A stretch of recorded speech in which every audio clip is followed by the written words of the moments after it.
right, also making headlines today for all the wrong reasons, the economy. Data released today was nothing short of an economic shock. Now, in the first three months of this year, the economy contracted by the most it has in around 10 years. So our number of the day, GDP or total economic output for the economy fell by 3.2%. So that means that the economy shrunk. The last thing we need in South Africa, it means less goods and services are being sold, less wealth is being created, fewer jobs which are desperately needed. The figure of 3.2% was significantly worse than expected, with predictions coming in at around 1.7% to 2.2%. So you can see why this is so shocking. Let's bring up another graph and look at a timeline. Now, after the financial crisis of 2008, South Africa fell into a recession like the rest of the world in 2009. Then we started to recover. The world did. South Africa, though, generally underperforming. Let's go to 2017, and there was this dip in the first quarter, fears of a recession after our economy contracted, but that was followed by growth. Then last year we did enter a recession, 2 consecutive quarters of economic decline. That was the first time since 2009. The economy emerged, but growth for last year was dismal at just 0.8%. The population is growing faster than that, which means as South Africans we're becoming poorer. This contraction now in the first quarter of 2019 means that the outlook for the year has gotten dimmer. Well, the Statistician General says mining and manufacturing contributed the most to South Africa's shock economic contraction. Firstly, we have seen the decline of the economy by 3.2% in the first quarter of 2019. And this was driven largely by manufacturing, as well as mining and quarry and trade. And of course, if you look at manufacturing, the contribution to the decline was negative 1.1%. And of course, in relation to mining and quarry, that was negative 0.8%. And in relation to trade, it was negative 0.5%. Well, the economic data hurt the rand today, the currency weakening by 2% against the dollar. Let's take a look at the start of the business day about 9:30. The rand was trading at around 14 rand 44 or so to the dollar. By this afternoon, it had weakened by 30 cents to 14 rand 74. Now, that is the height of this graph. Remember that a higher value means a weaker rand. More rand is needed to buy $1. Well, the fallout deepened after the ANC Secretary General, Ace Magashule, said that the party's executive has agreed to expand the mandate of the central bank. Investors are nervous about any changes that could, of course, harm the independence of the Reserve Bank. So what you're seeing here is quite a sharp decline in the rand, even though the graph is going up. Remember, that's the way rand getting weaker, and that happened as soon as the GDP data was released and then exacerbated by what the ANC was saying. All right, to discuss, we're joined by Director at Econometrix, Azar Jammine. Thank you for being with us, Azar. Hello, were you surprised, shocked by this figure? It was much worse than I expected. I think and together with most economists, expected negative figures because of the clues that we had received from mining and manufacturing production data on a monthly basis, which were very poor, but not to this extent. And it simply highlights the cost to this economy of load shedding, that intensified load shedding that we had in February, March. So is this all about Eskom? Because that does hit mining and manufacturing, the two sectors that did the worst. I would say a lot of it is about Eskom. It also hit agriculture, yeah. Sure. Does this mean we're in a recession? Can we see 2 consecutive quarters again? You know, we can't be 100% sure. Effectively, it is a recession, but the official definition of a recession is 2 consecutive quarters of negative quarter-on-quarter growth. Well, to have a full recession now means that the second quarter will have to have negative growth again.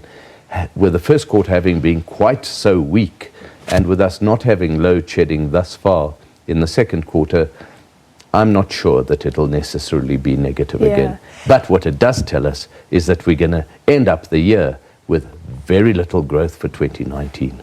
That's what I was going to say. Does it change your growth prediction for the year? Already we're under 1%. We want to be at 5-6%. We're nowhere near that. No, I mean, we were saying, well, the best we could do was probably be on the same level as last year, 0.8%, and now looks it'll be worse than that. Mining and manufacturing. So we hear about these important sectors, but we also hear that mining is in decline, that we're a services economy. We don't rely too much on our factories. Maybe that's a bad thing. Just explain how important those two sectors are. Those two sectors are nowadays together no longer more than 22% of the overall economy directly. So about a fifth. About a fifth. But the knock-on effect in terms of the services that they use and the exports that they generate, which in turn enables us to import a lot of the consumer goods that we need, should not be underestimated.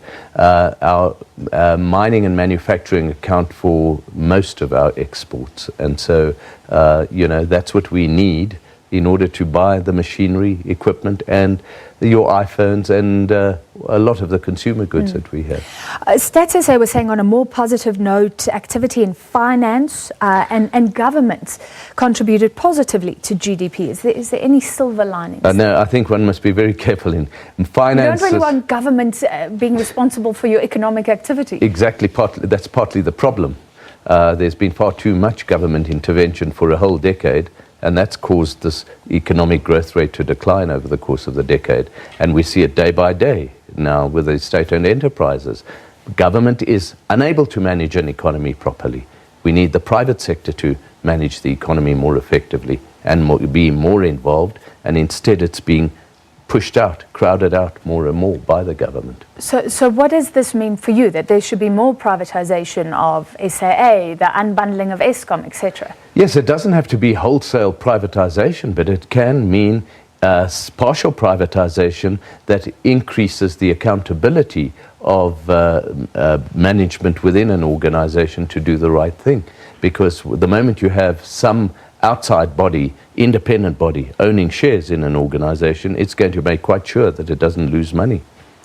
What else does this mean for the current administration trying desperately to fix the economy, it would seem? What it means is unless the current administration completely abandons some of the ideology that has been dominating the ANC policies for the last decade, we are not going to see a turnaround in the fortunes of the South African economy.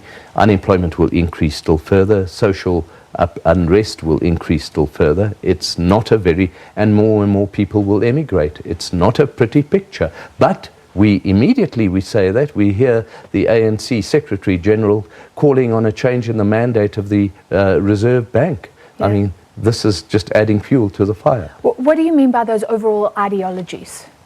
Give me more examples. Well, the ideology is crowd out, make sure that government controls all state-owned enterprises very strictly, as is the case, that government taxes people more and more heavily, that government imposes regulations on the private sector, making it more and more difficult to actually survive and to start a small business. And there are many other such examples, e-tolls, you name it. We keep on talking about these structural changes holding us back because we're not even in line with world growth at the moment. No, on the contrary, we've been falling further and further behind world growth, and studies have shown that it goes hand in hand with more and more government control. There are, of course, a few countries that are more extreme than us, such as Zimbabwe and Venezuela, but they don't give us a very good example of where we're going to end up with if we carry on this way.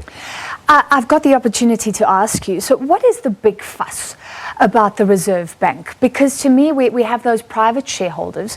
They have no say in the bank. If we get rid of them and the bank keeps its independence, That's what it says it wants to do. What is the problem if the mandate is changed slightly as well? No, I think the mandate is quite important. It's not, one shouldn't confuse the shareholding aspect and the mandate that the Reserve Bank has.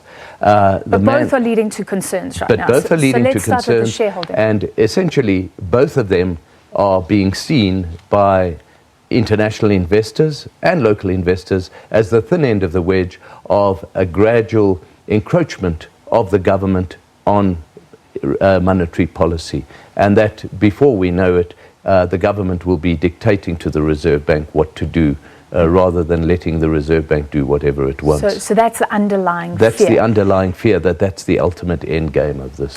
Let's end on the Reserve Bank. This poor economic data, does it mean we're going to see an interest rate cut? And is that at least some relief for indebted consumers? I think there's a good chance that we will have an interest rate cut now. The Reserve Bank in its last Monetary Policy Committee statement suggested that it seems to have changed its forecasts for inflation in a downward direction. And now the most recent collapse in oil prices has simply enhanced the ability of the Reserve Bank to cut interest rates, because inflation is going to turn out lower than we thought, unless that graph that you showed a short while ago carries on going upwards and the rand weakens even more. Sure. All right. Thank you for your analysis tonight. Azar Jammine, Director at Econometrix, and it's all bad news when it comes to economic growth. So let's change gear and look at the taxman. SARS is committed